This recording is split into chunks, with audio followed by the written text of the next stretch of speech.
nós estamos estudando alguns textos, algumas narrativas difíceis da Bíblia. Na semana passada, para quem esteve aqui, nós analisamos por que a lei de Deus foi cravada na cruz do Calvário, mas nós ainda a observamos. Você não acha que matar deve fazer, não é pecado, roubar, adulterar, mentir, etc. Porque mesmo ela tendo sido cravada na cruz do Calvário, nós observamos a lei. E nós entendemos que a lei foi cravada na forma da pedra. Quem esteve aqui se lembra, porque era a lei para escravo entender no momento da retirada do Egito, mas os princípios da lei, eles permanecem eternos, ok? E hoje nós vamos estudar sobre algumas questões relacionadas à semana da criação, ok? Para você compreender a Bíblia e para fazer sentido o Evangelho em nossa vida, nós necessitamos ter a visão criacionista.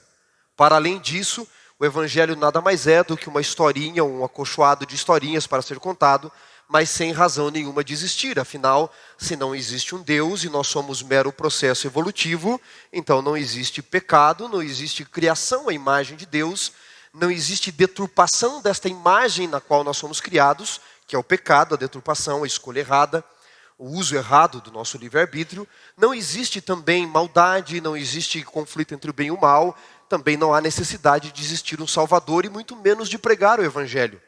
Portanto, notem, a cosmovisão a partir da criação deste grande conflito entre o bem e o mal, ela é necessária para entendermos a visão bíblica.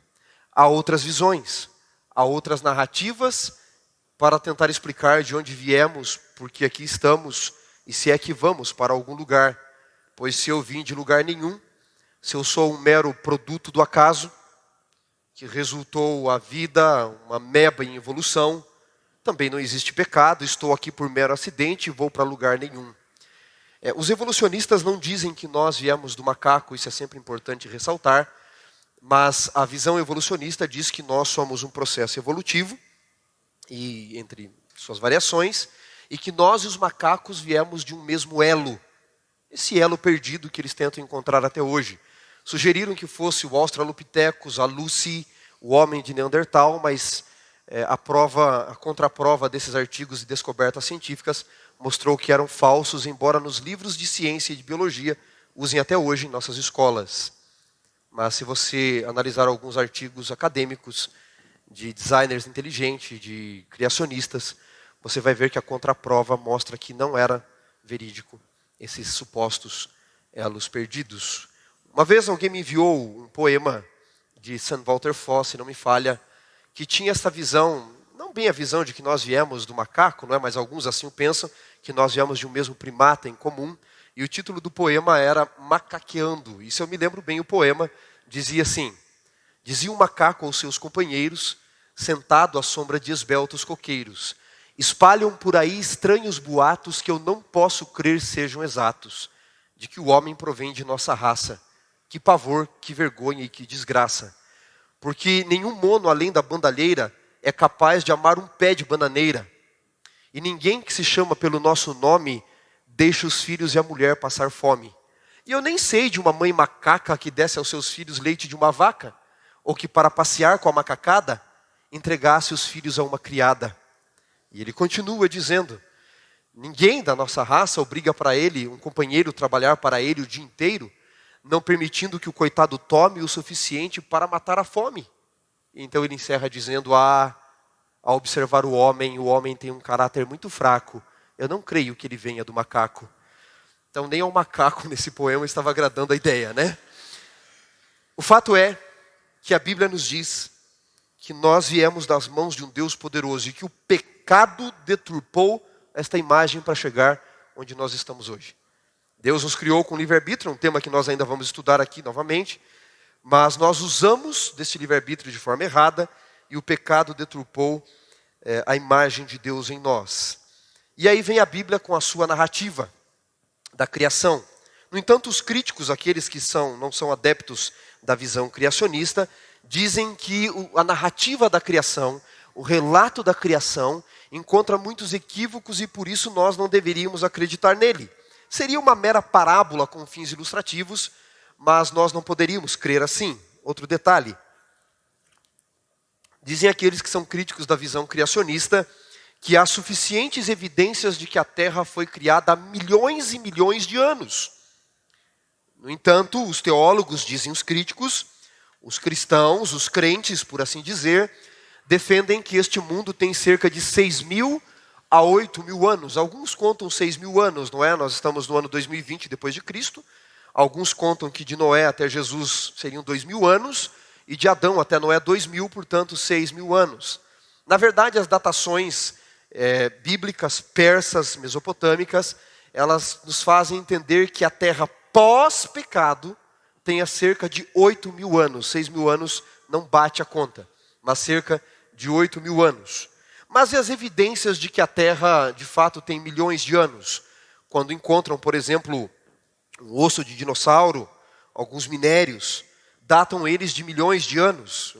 De repente, alguém aqui é da área de química ou de biologia saberia explicar bem melhor do que eu. Datações absolutas, relativas, datações através do carbono, indicam que a Terra teria mais de 6.000 anos, com certeza, se bem que a meia-vida do carbono seria em torno de 6.000 a 7.000 anos. Mas o que diz a narrativa bíblica sobre esses milhões de anos? Primeiro, é preciso entendermos que a Bíblia não nos diz que a Terra foi criada num único momento. Nós fazemos uma leitura equivocada, um tanto equivocada da semana da criação. Se você tiver a Bíblia aí no seu tablet ou em mãos, em papel mesmo, e quiser abrir em Gênesis, capítulo 1, por favor, você pode acompanhar comigo.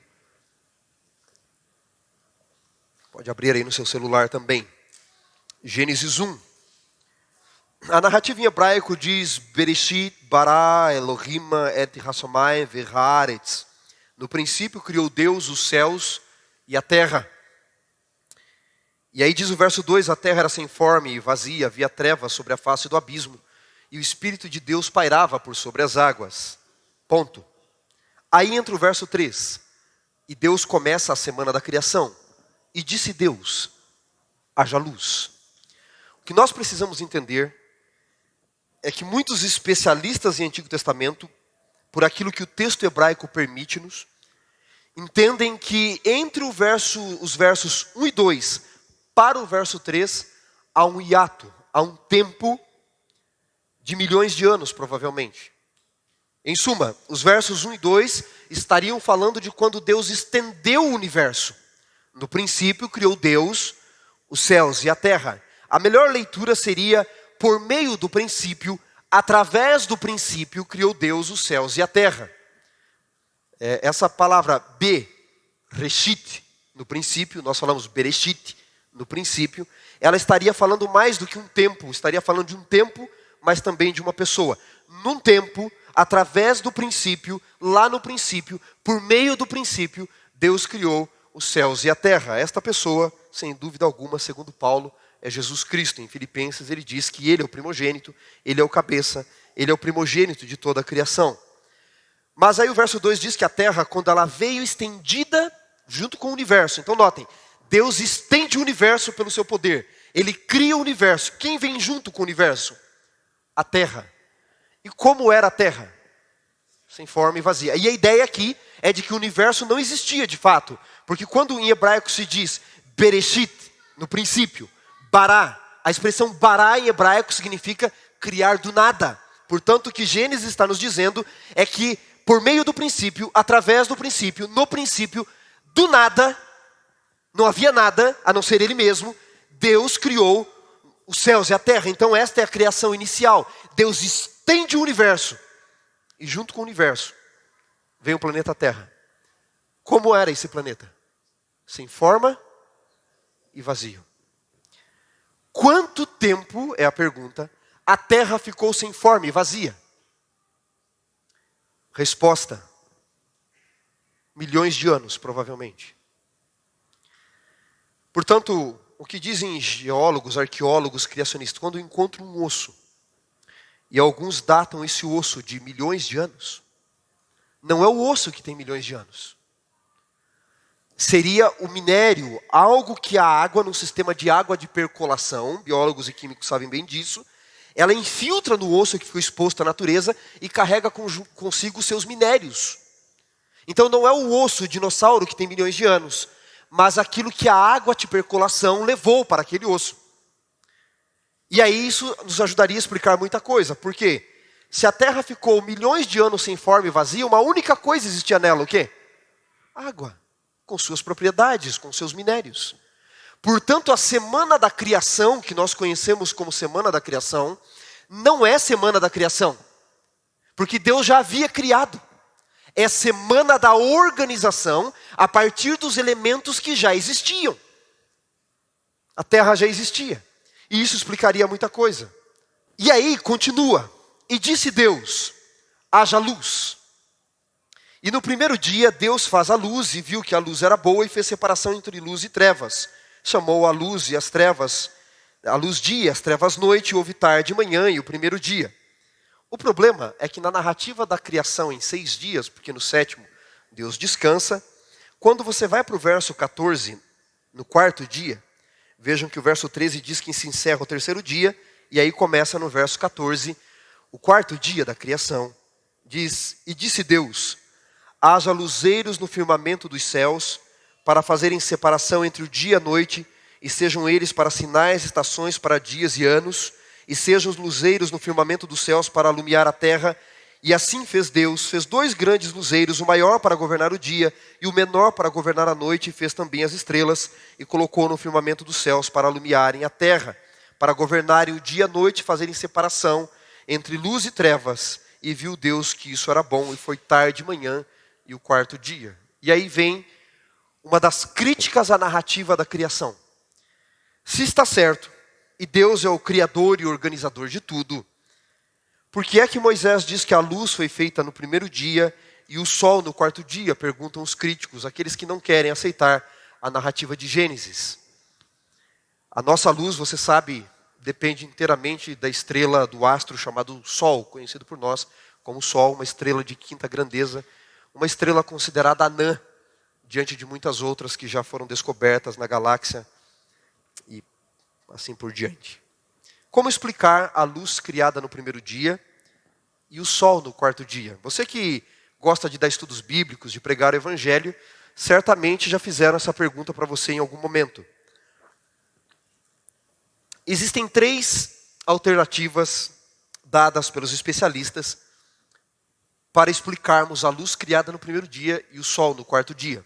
A primeira delas, Moisés sabia que o sol foi criado no primeiro dia, mas de propósito ele jogou a criação do sol para o 4º dia, porque o sol sempre foi adorado em culturas antigas, inclusive em algumas modernas. E como Deus disse que nós não deveríamos ter outros deuses diante dele, e não deveríamos adorar a criatura no lugar do Criador, Moisés de propósito na narrativa teria colocado o sol no 4º dia.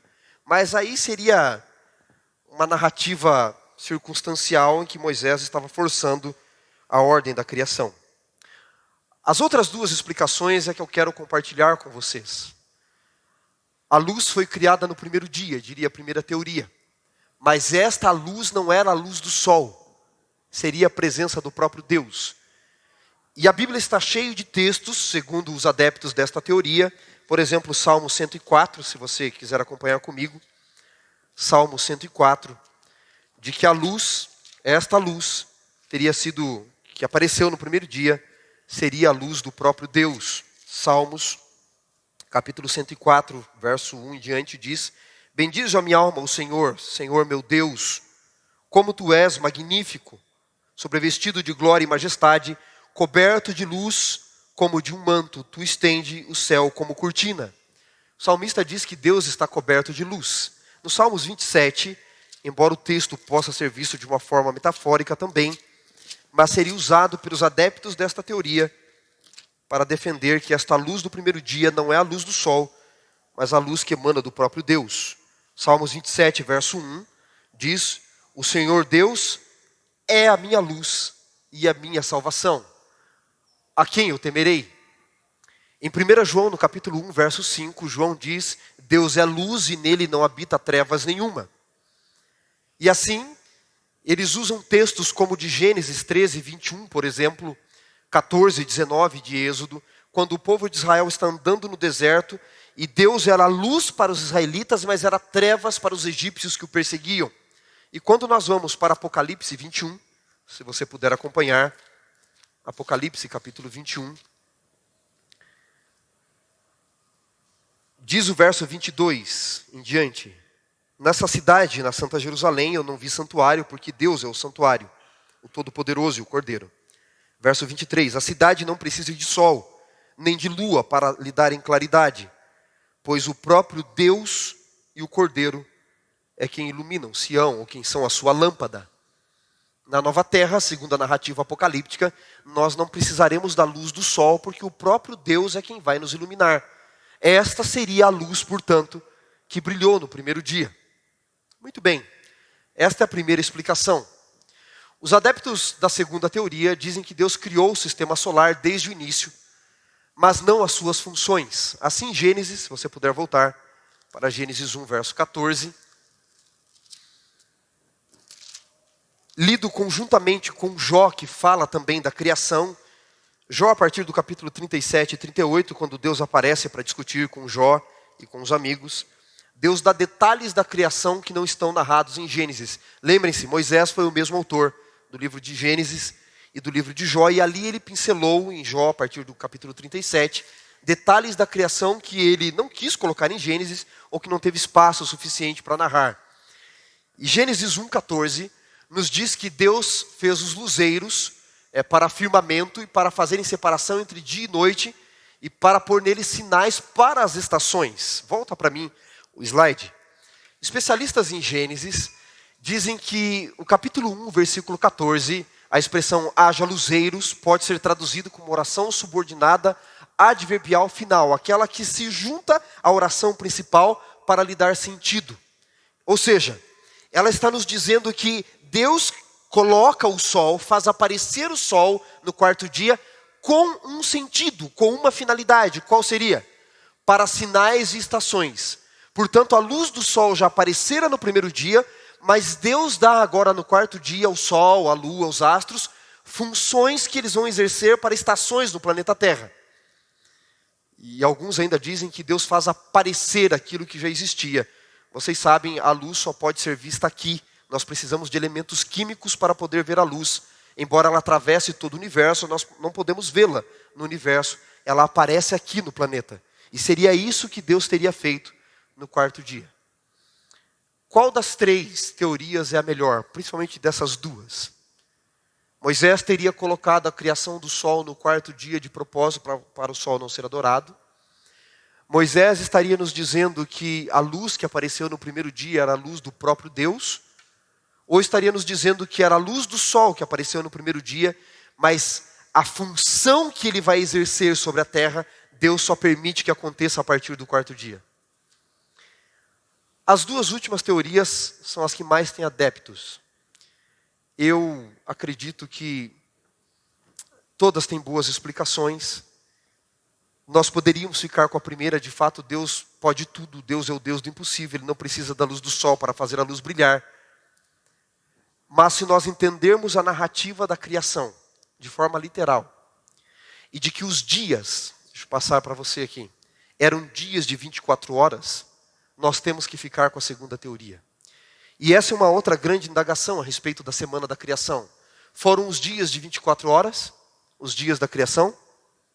Porque os adeptos de um amálgama, de um casamento entre evolução e criação, dizem, não, nós podemos crer na evolução e ainda assim acreditar no relato bíblico. Apenas precisamos entender que o relato bíblico é um relato poético, um relato metafórico, não é um relato literal. Os dias da criação não foram 6 ou 7 dias de 24 horas. Foram 6 ou 7 eras geológicas pelas quais a Terra passou. E aí vem a outra indagação, os dias foram de 24 horas ou não? Veja, o relato da criação, ele tem que ser entendido como dias de 24 horas. Gênesis se divide em 10 genealogias. Gênesis 2, 5, 6, 10, vai apresentando genealogias que são literais. Se essas genealogias de Adão, de Sete, de Enos, de Cainã, de Malalael, de Arfaxade, de Reúg, de Naor, de Terá, de Abraão, de Isaac, se elas são literais, esses relatos, o relato de Gênesis tem que ser literal. Então veja, essa teoria teria que nos dizer que Deus, quando ele quando ele cria os dias são de 24 horas. Por quê? Qualquer dicionário de hebraico que se preze vai nos dizer que a expressão Yom, acompanhado de um numeral em hebraico, são dias de 24 horas, ou é dia de 24 horas. Não tem como fugir. E aqui, só por curiosidade, eu coloquei os 6 dias, daqui a pouco vai aparecer o 7º, não é? Como se diz primeiro, segundo, terceiro, quarto, até o 6º dia em hebraico, não é? Só para você entender a fonética. Yom Echad, Yom Sheni, Yom Shelishi, Yom Revi, Yom Hasmi, Yom Hashishi. E sábado, pastor? Sábado, você tem várias palavras, não é? Você tem 7º dia, Hashevi, Yom Et Hashevi, e descanso, que é o Shabat. Tá? Se escreve Shavat, mas se lê Shabat. É o 7º dia, tá bom? Você pode falar dessas duas formas. O fato é, senhores, se os dias da criação são dias de 24 horas, e não apenas sou eu quem defendo isso, diversos especialistas acadêmicos dizem que não resta dúvida de que os 7 dias devem ser entendidos como dias reais, tá? Você tem aqui o Terence Franchai, que ele diz que há outras formas de compreender o dia de forma simbólica, né? Mas esses dias não. Você entender esse período como evolutivo é fazer acomodações para não crer no relato bíblico, tá? James Barr diz, tanto quanto eu saiba, nenhum professor de hebraico ou de Antigo Testamento de nenhuma universidade de nível internacional descrê que o escritor bíblico pretendia transmitir aos seus leitores a ideia de que a criação ocorreu em uma série de 6 dias iguais aos dias de 24 horas que nós temos agora. Portanto, se eu entendo os dias literais, a função para existir dia de 24 horas, meses e anos, nós dependemos dos astros. Então eu tenho que entender que o Sol foi criado desde o primeiro dia, já estava lá, mas as funções Deus permite que aconteça a partir do 4º dia. Por que é importante eu entender o relato da criação de forma literal e compreender um Deus criador? Quando nós vamos para o livro de Salmos, diversas vezes eu mencionei o Salmo 104, eu mencionei os Salmos 27, o salmista fala de Deus em sua criação. Mas eu acho curioso que o salmista, narrando a criação, ele nos fala que os céus proclamam a glória de Deus. Abraham Lincoln disse o seguinte: eu até consigo compreender que um ateu olhando para esta terra e tudo de mal que nós fazemos quando colocamos nossas mãos, a maldade, a desigualdade, tudo desse mundo, a olhar para as coisas que o homem põe a mão nesta terra, ele seja um ateu. Mas aí ele diz, mas é inconcebível que este mesmo indivíduo, ao contemplar o céu, possa dizer que Deus não existe. Quando eu contemplo os céus, diz o salmista, obra de suas mãos, a lua e as estrelas que criaste, eu me pergunto, quem é o homem para que dele te lembres?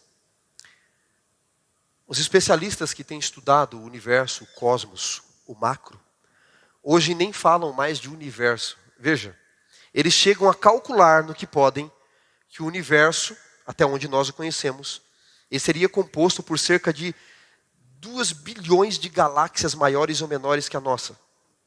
Cada uma composta por cerca de 100 milhões de estrelas. Então multiplica aí 2 bilhões vezes 100 milhões. Quanto dá? Você vai entender um pouquinho. Vocês não sabem isso?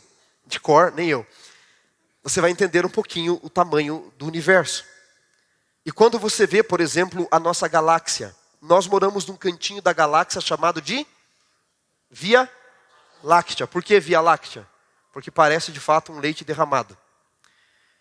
Os estudiosos do mundo macro dizem que ao compararem o que acontece na nossa galáxia, eles chegaram à conclusão de que o lugar mais seguro para existir vida em toda a galáxia, adivinha onde é? Exatamente onde você mora. Na Via Láctea. Coincidência, né? Mais ainda. De todas as estrelas que Deus criou, você sabe, quando você vê estrelas como Aldebaran, entre outras estrelas, que são milhares de vezes maior que a Terra vira como se fosse uma bolinha de gude perto do próprio planeta Terra, comparado a algumas estrelas. Você encontra vídeos na internet mostrando o tamanho do nosso Sol, minúsculo diante de outras estrelas. Você tem estrela amarela, você tem estrela branca, estrela vermelha, estrela azul. Você tem estrela de várias cores, universo e tamanho. Só não tem estrela verde, sabia? No universo não tem estrela verde. Não fui eu que criei isso, foi Deus. Sabe por quê? Porque está escrito nas estrelas que o Palmeiras nunca terá mundial. Brincadeira, os palmeirenses vão me matar. Mas não tem mesmo, não fui eu que inventei isso. Não tem estrela verde. Tem palmeirense aqui? Então esqueçam, está escrito nas estrelas, tá bom? Agora, de todas as estrelas de diversas cores, adivinha qual é a estrela mais propícia, a cor de estrela mais propícia para existir vida perto dela? Adivinha? Amarela. Você acha que é por acaso? Quando eu contemplo os céus, obra de suas mãos, a lua e as estrelas que criaste, que estabeleceste, eu me pergunto, quem é o homem para que dele te lembres? Deus, que hoje a NASA, os especialistas falam de multiversos, que criou não só o universo, mas multiversos. Algo infinito para nós entendermos. Este Deus que perante Ele nós somos como o pó do grão de areia, diz Isaías 40. Este Deus, sabe o que acontece com Ele? Ele se faz carne e habita aqui nesta terra, só para você conhecê-lo um pouquinho melhor. E para Ele dizer, nessa descida desse Deus Criador, nessa diminuição da sua grandiosidade, para Ele dizer, eu amo você, e você foi feito à minha imagem. Sabe o que a narrativa bíblica nos diz? E Gênesis nos confirma, portanto, você e eu saímos das mãos de Deus. Você é a criatura mais linda que Deus tem. Sabe por quê? Porque você foi feito à imagem de Deus. Você já se sentiu feio alguma vez? Feia alguma vez? Já? Quem nunca? Alguns nunca, né? Eu já, várias vezes. Né? Eu sempre disse que eu concordo que no dia final nós vamos ser transformados no abrir e piscar de olhos. Mas eu vou precisar de umas 2 ou 3 piscadas aí para ver se a coisa transforma. O padrão de beleza que a sociedade nos coloca, às vezes, nos fazem sentir-nos insatisfeitos com as nossas condições. Mas você foi criado à imagem de Deus, pelas mãos de um Deus poderoso. Deus cria algo feio? Deus cria algo errado? Embora o pecado tenha nos deturpado, você ainda é a imagem de Deus. Você é a representação de tudo aquilo que Ele é. A sua imagem e a sua semelhança. De toda a vasta criação, do maior de todos os mundos, da maior de todas as estrelas, de todo o universo, de toda a criação do micro e do macro, você é a obra-prima de Deus, criada à sua imagem, para que as pessoas olhem para mim e para você e vejam Deus em nós. Portanto, o relato da criação não se contradiz. Deus fez o mundo em 6 dias literais. No 7º descansou. E segundo a mentalidade hebraica, o melhor vem sempre por último. E quem foram os últimos a serem criados? O homem e a mulher. É lógico, homens, nós temos que aceitar que a mulher ainda assim veio depois, né? Ou seja, pela mentalidade bíblica, a mulher é mais completa. A mulher é completa. Ela discordou e concordou já. Você viu como muda assim rápido? É que ela achou que eu ia defender os homens. Mas, para defender os homens agora, se as mulheres falarem, tá vendo, nós somos criados por último, somos melhores, somos completas. Gênesis 5:1, vamos encerrar lá. Gênesis 5:1. Este é o livro da genealogia de Adão, no dia em que Deus os criou. Homem e mulher os fez, e os chamou por um nome, Adam, ser humano. Os dois completam a imagem de Deus. Que Deus abençoe você. Nós vamos ter mais uma música. Tu és soberano sobre a terra, sobre o céu, tu és Senhor absoluto. Tudo que existe acontece, tu sabes muito bem. Tu és tremendo. E apesar dessa glória que tem, tu te importas comigo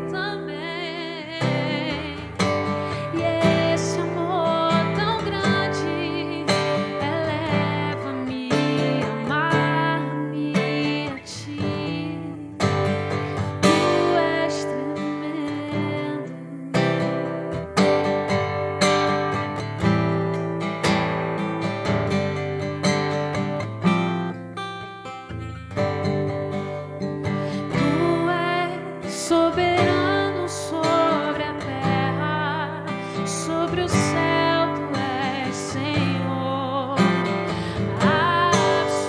absoluto.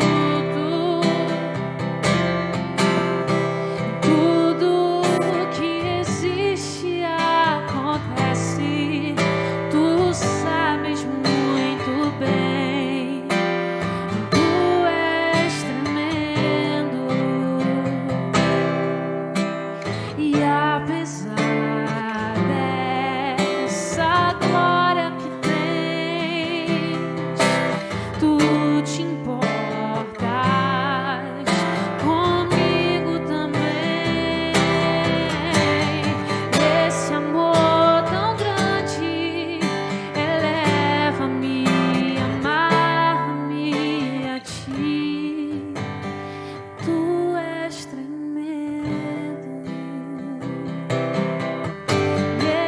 Esse amor tão grande eleva-me, amarra-me a ti. Tu és tremendo.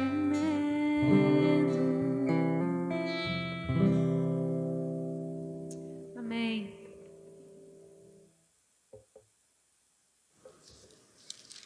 Obrigado, gente, por essa noite tão especial na presença de Jesus. Para encerrar, nós vamos cantar sobre Ele.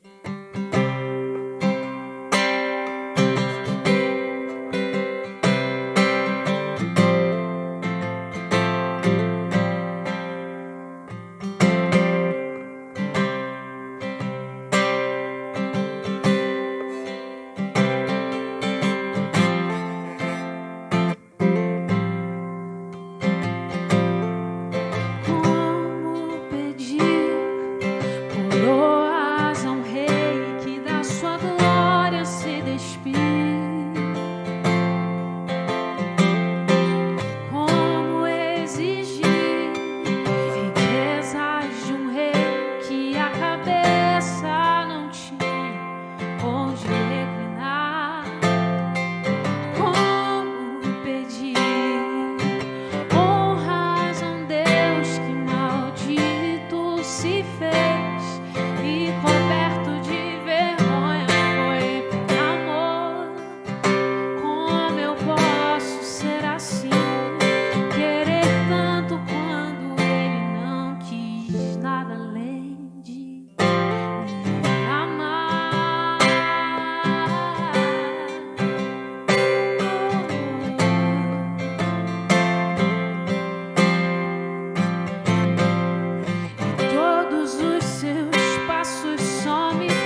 obrigado. Hein? Quero agradecer a Amanda, ela está acompanhada do esposo, do Jorge, muito obrigado. Há vários amigos que eu estou vendo aqui, que Deus abençoe muito você, nós vamos ter uma oração final.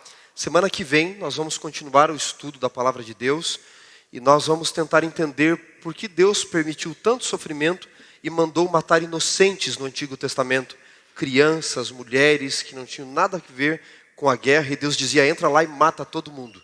Então vamos estudar estas narrativas da Bíblia também. Vamos orar?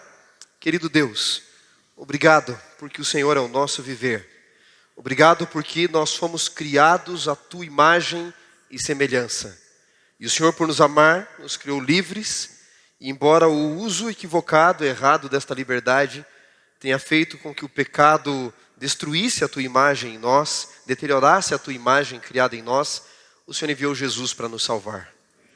Que nós, ao contemplarmos a tua criação, do micro ao macro, possamos entender que nós somos obra de tuas mãos, que nós viemos planejados com um propósito e o Senhor vai realizar este propósito em nossa vida. Dá-nos uma semana na tua presença, assim oramos por Jesus. Amém. Dá um abraço em quem está do seu lado, tira uma foto e marca lá, 3º ato, e ajude-nos a levar o Evangelho àqueles que não conhecem. Deus te abençoe.